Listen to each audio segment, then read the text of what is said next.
Hashmeti mbetet i shashtisur nga rezultati i fitimit të tendrit, por atësarimin që përjeton brenda vetes nuk e shfaq në prezencë të askujt për sa kohë që të gjithë fillojnë të jenë prezent.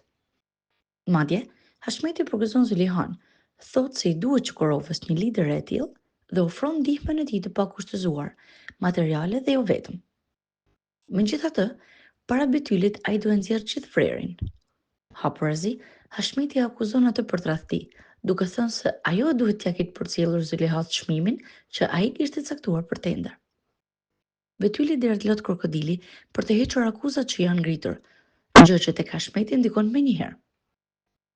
Që të bëhet ende më e besueshme, Bethyli përmend një nga punonjësit më të besuar të Hashmetit, duke hedhur gjithë dyshimet tek ai. Teksa Hashmeti fshin lotët e rrem të Bethylit, Zuliha po feston jo vetëm fitoren e saj, por edhe pajtimin me Mehmetin.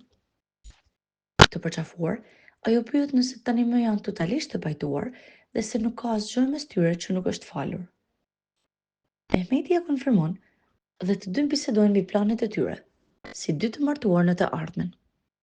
Gjatë asaj kohe, në shtëpinë e Zulihas do të futet Vahabi, pa e ditur se brenda në shtëpi është Fikreti. Vahabi kërkon të marrë sërish gjëra personale të Zulihas që t'i fusë në koleksionin që do të nisë nga e para. Shehurazi, Vahabi arrin të futet deri në dhomën e Zulihas. Surpriza e pakëndshme për të do të jetë Fikreti, i cili e zë atë, e kap me dhunë, e nxjerr jashtë dhe e grushton. Por Fikreti nuk mjaftohet me aq. Ai e dërgon të lidhur pranë një vendi ku thërret Abdulkadirin. Fillimisht, Abdulkadiri shokohet dhe irritohet me Fikretin, ndonse Fikreti i shpjegon për koleksionin e Vahabit. Abdulkadiri nuk arrin ta besojë, ndaj dhe shpreson se Fikreti po e gënjen, por kur Vahabi e pohon me gojën e tij, bota i shembet mbi kokë.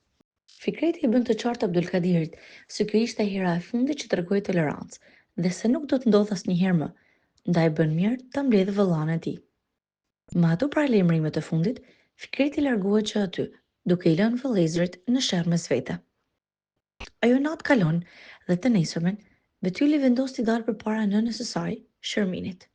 Me lot në sy, Bethyli i përgjëroi që ta kuptojë se çdo gjë po bën për ato të dyja dhe i kërkon të mos ja kthejë shpinën. E emocionuar nga e bia, Shermini e fal. Ato përqafohen dhe pajtohen me njëra tjetrën.